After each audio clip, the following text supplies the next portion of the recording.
Dear students, in the last video, I explained you about Battle of Plassey. There I explained three concepts. First one, Battle of Plassey's causes, how Robert Clive fought with the Sirajuddaulah and outcome of the Battle of Plassey. Further, the continuation, today I am going to explain you about Battle of Baxur of 1764. In nutshell, you already know that. So, Nawab of Bengal is Mir Jafar. In nutshell, Mir Jafar became the victim of the company and its employee. Completely, Mir Jafar has become victim of a British East Indian Company. Means what the British East Indian Company says, he has to work regarding that. So whatever he has got a money, he has to transfer all the things, almost things for the British. He has become the victim of the East Indian Company and as well as employees of the East Indian Company. Even though the treasury went bankrupt due to this greedy nature and the greediness of the company, and its officials was never satisfied. The British had a more greediness, means still want like that, the habit they had, and so the complete Mir Jafar's Bengal government was in the zero position, means they were in neutral, means they were not. Now even they didn't have a single money with them, even though he has to transfer the money for the British. So such a greediness it is developed by the British because they want to capture completely India. The greediness has become more and more, and how much Mir Jafar was giving, even then also they were not satisfied with the Mir Jafar. The British projected the Mir Jafar and protected the Mir Jafar as an inefficient Nawab and brought in his nephew Mir Qasim as the new Nawab. So as a British, when he felt that he is inefficient, so British brought Mir Qasim, his nephew's cousin, they brought his cousin, one of a cousin, so Mir Qasim as the new Nawab for the Bengal.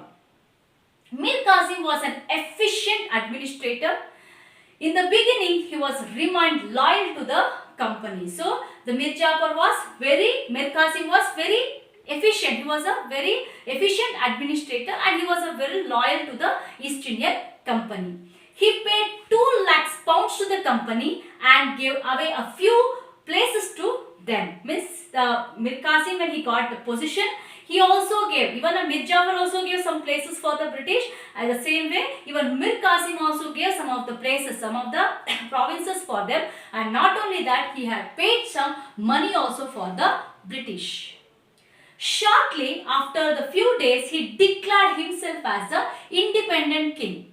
So first British brought them as a Nawab. So later, after the few days, so himself he declared as the Nawab of the Bengal, king of the Nawab.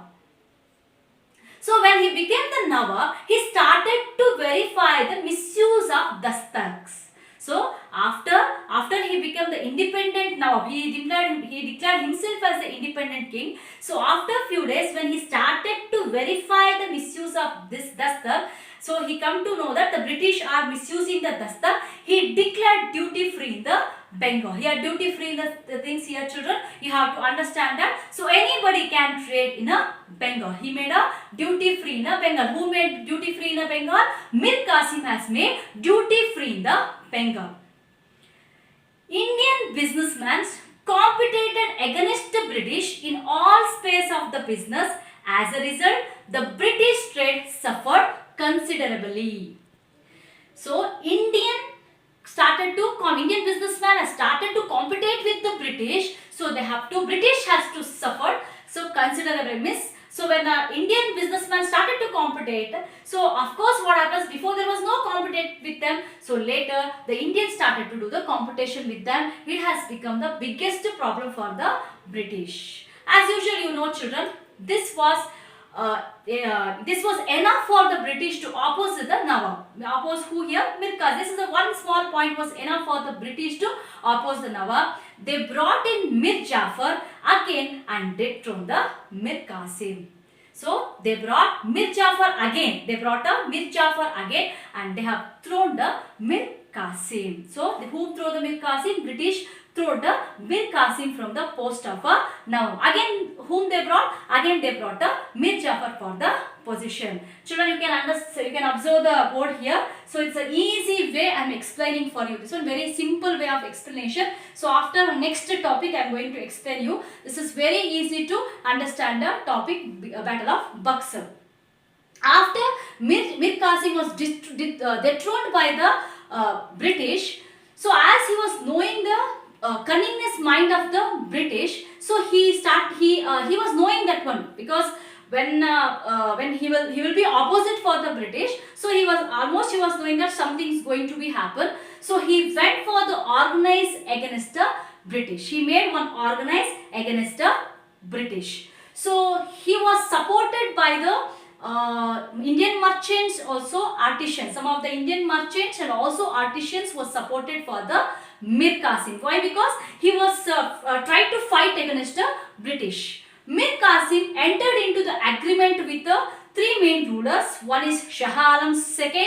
Second one is Nawab of Awadh, Shuja-ud-Dawla, and three together. Means one is a Mir Qasim, a second one Mughal ruler Shah Alam II, and a last one is that is a Shuja-ud-Dawla. The three of them together, they made a combined force with the Mir Qasim, and they have tried to fight against the British in the place called Baxur in 1764. The Baxur, which is in the Bihar, place in the Bihar. So they have faced the great leader, that is a Hector Manero at the Baxur in 1764. So I said, children, this is an easy way to understand the Battle of Baxur. So once again I will repeat you. So Battle of Baxur, which held in the year 1764, children, is a Mir Jafar. You have to understand, very simple way I have made you here. Mir Jafar, one who is a Nawab of Bengal. So when he was British dethroned, means British changed Mir Jafar. He is they have declared himself as he is an inefficient Nawab. They have declared Mir Qasim as the Nawab of Bengal. Instead of a Mir Jafar, they brought a Mir Qasim as the Nawab. So when Mir Qasim was the Nawab, he was very loyal to the British in the beginning. So later he declared himself as the independent king. Who declared as an independent king? Mir Qasim declared as an independent king. So after the few days, when he understood that about the misuse of dastak, who understood the misuse of dastak?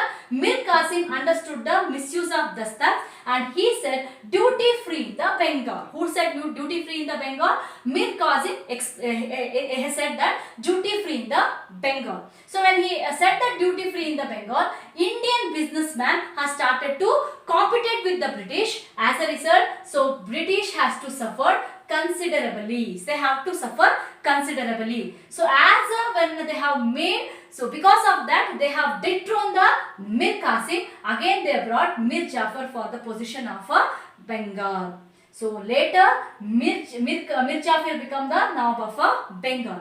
Mir Qasim, with the support of some of the businessmen and a merchant, even Mughal ruler Shah Alam II and Nawab of Awadh, Shuja-ud-Dawla, all three together, they have made one force and they have opposed the military leader, that is Hector Manero, in the Battle of Baxur in the year 1764. So as usual, what happened? As a result, you have to understand, Mir Qasim was defeated in the battle. Who was defeated? This Mir Qasim was defeated in the battle and he ran away from the battlefield. He has to run away from the battlefield. So Shah Alam II and Awadh of Shuja-ud-Dawla, they have to surrender to the British. This is the two results of the Battle of Baxur. So I hope you are understood, children. In next video, I'll upload about a outcome of the Battle of Baxur and also dual government I am going to explain for you. So I hope you understood, children. So watch the video full, and any explanation regarding this required, you can ask me in the WhatsApp. I'll clear your doubt, children. Thank you.